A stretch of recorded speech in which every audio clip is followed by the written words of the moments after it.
నమస్తే, welcome to our channel. నేను సౌజన్య.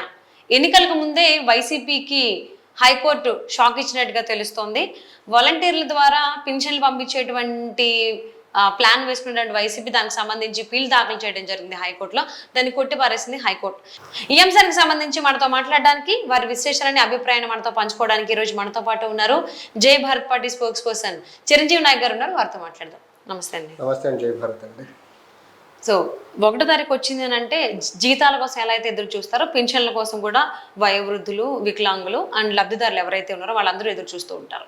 So ఇప్పుడు 1వ తారీఖు రావడం, వైసీపీ ఏమో వాలంటీర్ వ్యవస్థ లేదు కాబట్టి మేము పింఛన్లు ఇవ్వలేకపోతున్నాము అనేటువంటి వాదన వాళ్ళు వాదిస్తూ ఉన్నారు.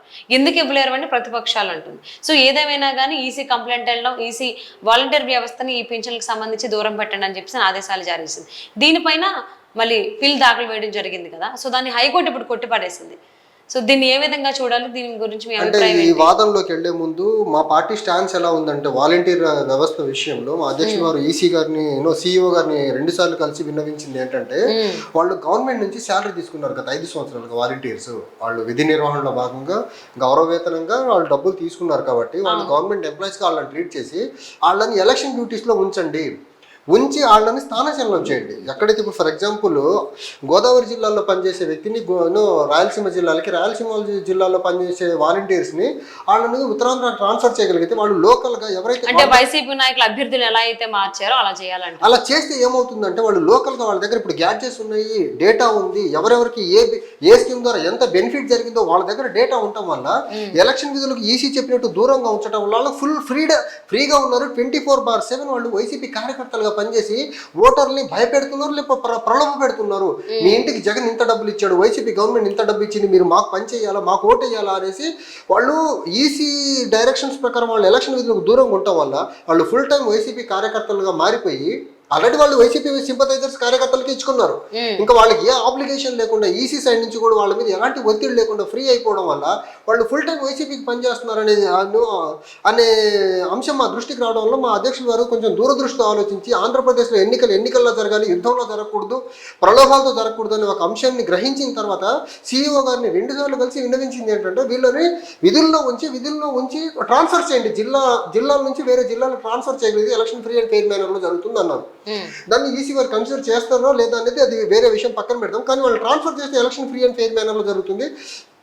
ఇప్పుడు ఈ పెన్షన్స్ డిస్ట్రిబ్యూషన్ ఏదైతే ఉందో వేరే రాష్ట్రాలు తీసుకోండి, లేకపోతే ఆంధ్రప్రదేశ్లో వేరే స్కీమ్స్ చూడండి, చేయూత చూడండి, రైతు భరోసా చూడండి, some other benefits of Amma Vodi చూడండి, ఇవన్నీ డైరెక్ట్గా అకౌంట్స్కి బటన్ నొక్కితే వచ్చేస్తున్నవి.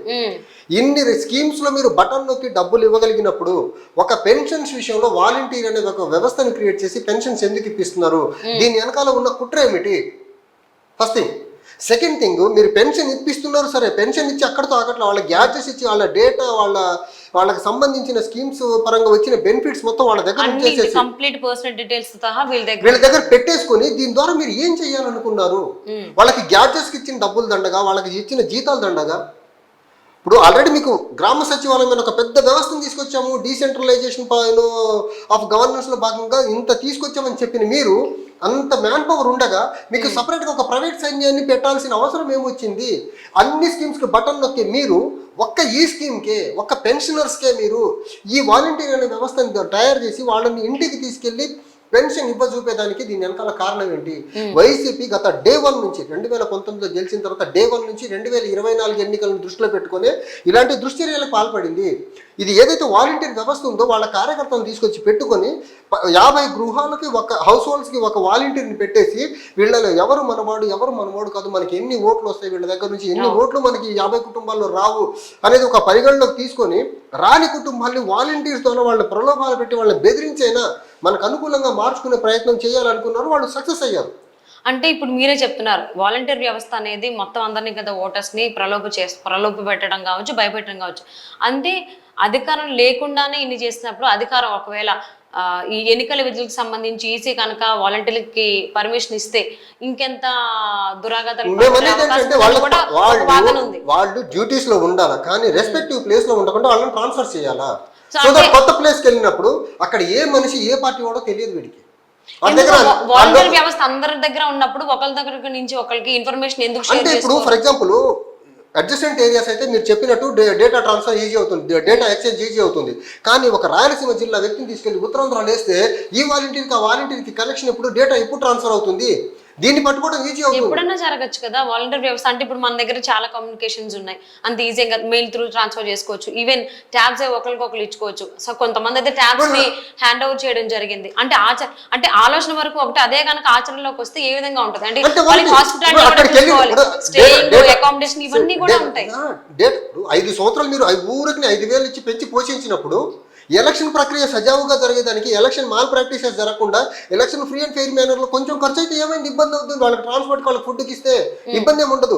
ఇప్పుడు మీకు డేటా ట్రాన్స్ఫర్ అయినా పలానా వ్యక్తి ఎక్స్ వ్యక్తి అని ఎలా గుర్తుపట్టగలడు? తినెళ్ళి ఈ డేటా, ఈ పేరు ఉంది, సమ్ ఎక్స్ పేరు ఉంటది, పలానా వ్యక్తి ఈ పేరు గల వ్యక్తిని వెళ్ళి అప్రోచ్ అయ్యేదానికి ఎలా అవుతాడు? నాన్ లోకల్ ఏరియాకి వెళ్ళిన తర్వాత ఈవెన్ ఓటర్స్ లిస్ట్ అంతా కూడా వీళ్ళ దగ్గర ఉంటుంది కదా, ఎన్నికల విధులు నిర్వహించిన వాళ్ళ దగ్గర ఓటర్ లిస్ట్ ఉంటది. కానీ ఈ వ్యక్తి ఆ ఏరియాకి ఫెమిలియర్ కాదు, ఆ పర్సన్స్ తో ఫెమిలియర్ కాదు, అక్కడ పట్టుబట్టేస్తారు వీళ్ళు. అంటే నౌ డేస్ ఇన్ఫర్మేషన్ తెలుసుకోవడం అనేది పెద్ద కష్టం కాదని నేను భావిస్తున్నాను. మీరు భావిస్తాం ఒక ఏరియా జిల్లాంతరాలు దాటి వెళ్ళిన తర్వాత వ్యక్తితో ఫెమిలియారిటీ లేకుండా, ఖండాంతరాలు దాటిన తర్వాత కూడా ఇన్ఫర్మేషన్ తెలుసుకోవడం, ఈవెన్ కాంటాక్ట్ నెంబర్ తెలుసుకోవడం, కాంటాక్ట్ నెంబర్ తెలుసుకోవడం వేరు. పర్సనల్ 50 గృహాలతో ఈయనకుండే ర్యాపో, నియోజకవర్గాలు జిల్లాలు దాటి వెళ్ళిన తర్వాత ర్యాపో ఉండదు. ఇక్కడ ఎందుకు ఇతన్ని ఎంటర్టైన్ చేస్తారంటే లోకల్ 50 గృహాలకు సంబంధించిన వ్యక్తి కాబట్టి ఇతన్ని ఎంటర్టైన్ చేస్తారు. అదే మనం జిల్లాలు దాటి వాడిని ట్రాన్స్ఫర్ చేయగలిగితే ఆ ర్యాపో వాళ్ళతో ఏర్పడదు, అంత ఈజీగా నమ్మేదానికి ఉండదు. దట్టు ఎలక్షన్ టైము, ఎలక్షన్ టైంలో వెళ్ళిన 1-2 రోజుల్లో వీళ్ళకంత ర్యాపో బిల్డ్ అవుతుంది అక్కడ, అంత ఈజీ కాదు. ఇన్ కేస్ వీళ్ళు ఆ ఏరియాకి వెళ్ళి ఏదైనా చేయబోయిన అపోజిషన్ పార్టీస్ ఈజీగా వీళ్ళ మీద నిఘా పెట్టేసి ఉంటారు కదా, ఈజీగా దొరికేస్తారు వీళ్ళు. ఒక పక్క పోలీస్ ఉంటుంది, ఒక పక్క ఎలక్షన్ మిషనరీ ఉంటుంది, డిపార్ట్మెంట్స్ అన్ని ఉంటాయి. అక్కడికి వెళ్ళి వాలంటీర్ లిస్ట్లో వచ్చినట్టు వీళ్ళు లోకల్ ఏరియాలో ఆడిన ఆట అక్కడ ఆడడానికి అవకాశం ఉండదు కదా. అని మీరు భావిస్తున్నారు అలా అవ్వదు అని. అంటే వాలంటీర్ల వ్యవస్థ అంతా కూడా, అంటే వాలంటీర్లు అనే వాళ్ళందరూ కూడా వైసీపీకి సంబంధించే ఉన్నారు, వైసీపీ పార్టీకి సంబంధించి ఒక కార్యకర్తలా పనిచేస్తున్నారని చెప్పేసి డే 1 నుంచి వింటూనే ఉన్నాం. సో వాళ్ళకి సంబంధించిన అందుకోసమని ఈసీ దాన్ని వద్దు అంది. వాలంటీర్ వ్యవస్థ లేనప్పుడు కూడా పార్టీ పథకాలకు సంబంధించి నడిచే కదా, ఇప్పుడు ఎందుకు మీరు వాలంటీర్ వ్యవస్థను తీసుకొస్తున్నారు?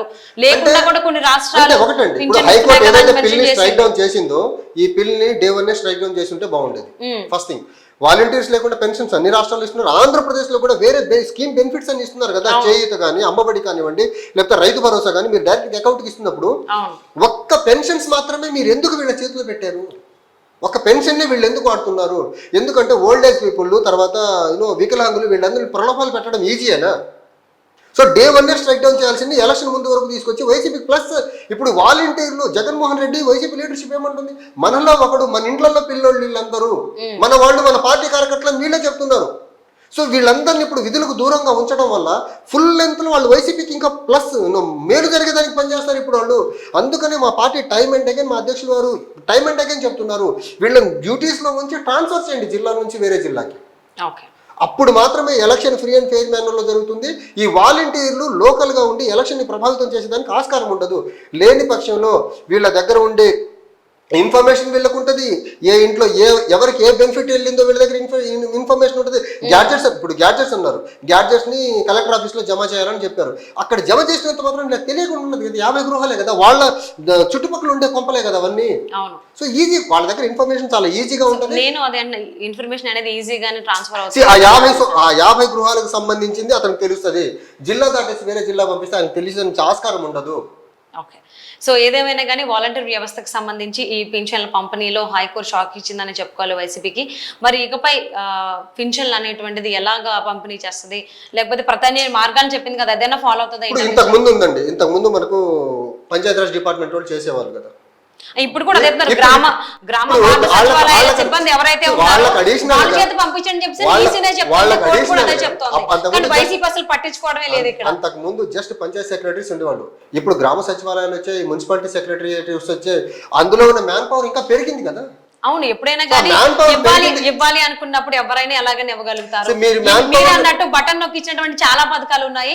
ఓన్లీ పింఛన్ కే వాలంటీర్ వ్యవస్థ కావాలి, లేకపోతే అసలు పింఛన్ ఇవ్వడానికి అవ్వదు అనే దానికి ఆస్కారమే లేదు.